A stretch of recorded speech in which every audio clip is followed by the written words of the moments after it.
À l'occasion de la sortie de la chaîne INA70 sur Pluto TV, je vous propose une sélection spéciale du podcast La vie d'avant, qui vous plongera au cœur de la vie quotidienne des années 70. Si cette sélection spéciale vous plaît, n'hésitez pas à vous connecter sur Pluto TV pour découvrir ou redécouvrir les plus grandes émissions télé des années 70 en version originale.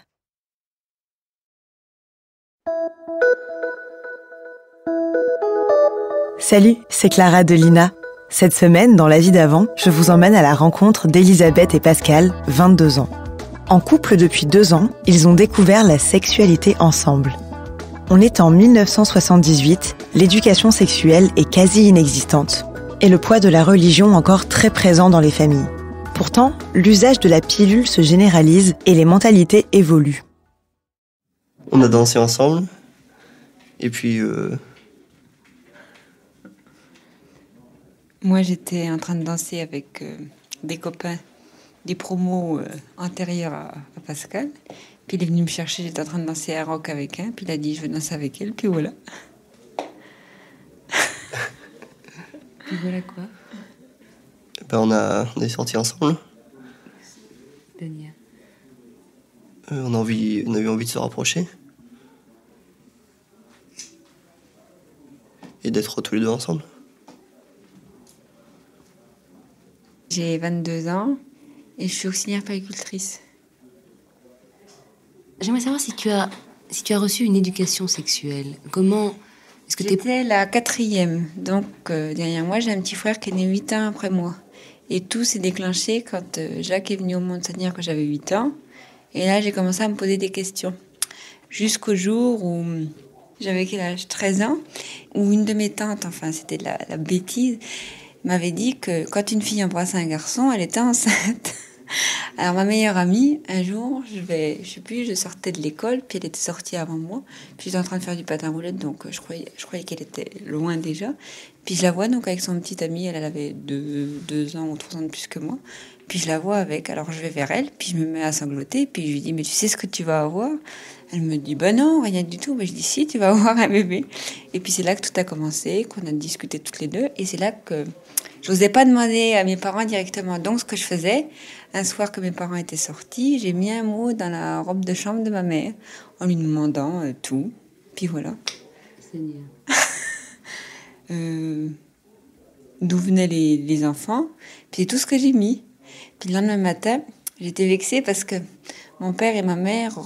comme la majorité des parents de mes amis, au lit, c'est là que les parents, enfin pour nous, c'était là que les parents se disaient tout, quoi. Et donc j'ai entendu mon père et ma mère qui discutaient du mot que j'avais mis. Et puis je me suis dit, bon, ben ça y est, de toute façon, ils rient, ils ont pris ça comme une gamine, et puis ils me le diront pas. Puis finalement, aussi, ça s'est bien passé.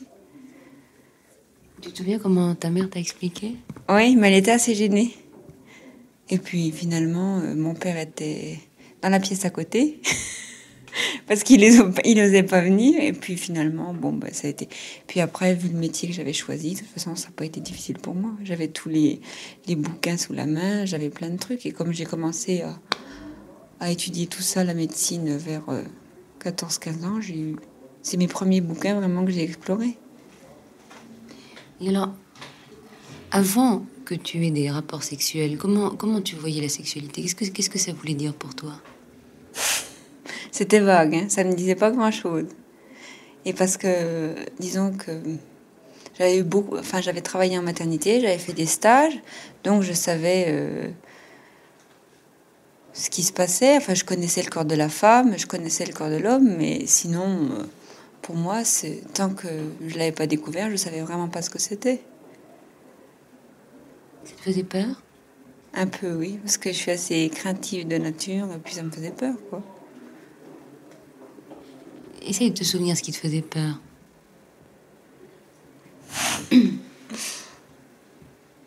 Le fait de se trouver nu, c'est tout. C'était ça, je crois, que j'appréhendais le plus.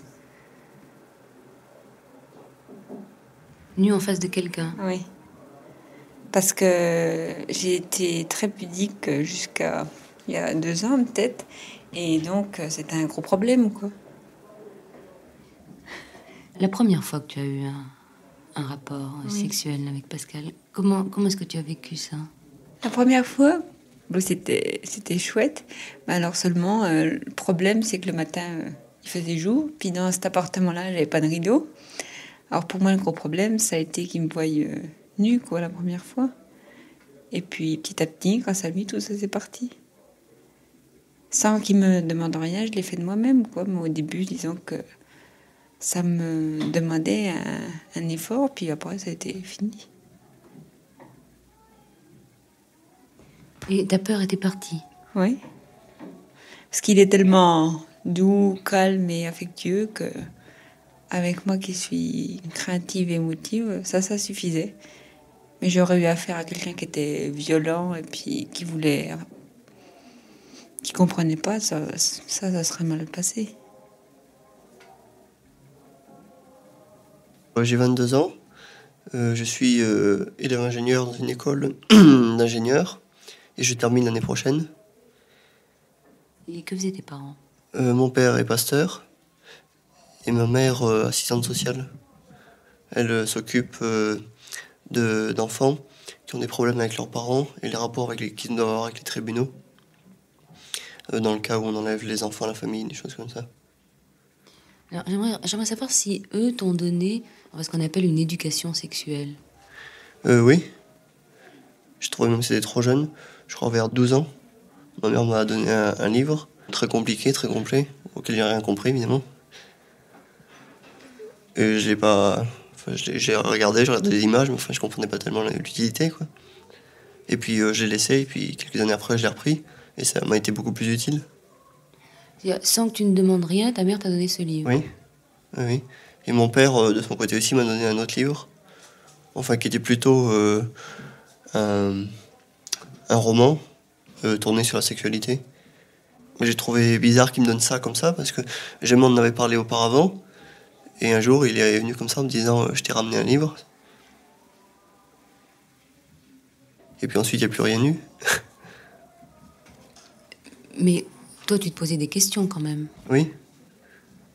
Oui, enfin, quand j'avais besoin de savoir quelque chose, je demandais à mes copains en classe. C'était en allant au stade, faire de la gymnastique. Sur le chemin du stade, on racontait ça. Il m'expliquait comment on faisait un enfant, qu'est-ce qu'on ressentait, comment c'était et tout. Comment était faite une femme, comment...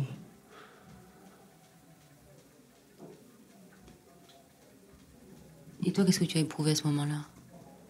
Bah, de la curiosité. Je trouvais ça bizarre. Comment bizarre? Bah, de savoir qu'il y avait tant de choses, alors que je n'avais pas imaginé tout ça. Pour moi, c'était comme un roman. Il disait qu'il y a des hommes qui faisaient ça entre eux parce qu'ils trouvaient du plaisir, des femmes entre elles, mais que normalement ça se faisait entre un homme et une femme. Et est-ce que toi, avant de rencontrer Elisabeth, tu as eu d'autres rapports avec d'autres femmes? Non, pas aussi intime qu'avec Elisabeth. Alors c'était la première fois que je découvrais réellement ce que c'était. Tu avais quel âge? 20 ans.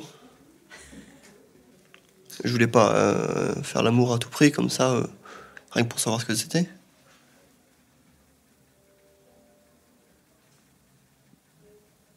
Je voulais attendre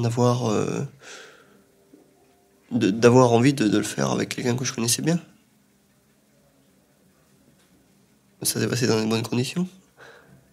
Ensuite, le lendemain, on travaillait pas, on avait toute la journée. On était heureux, quoi.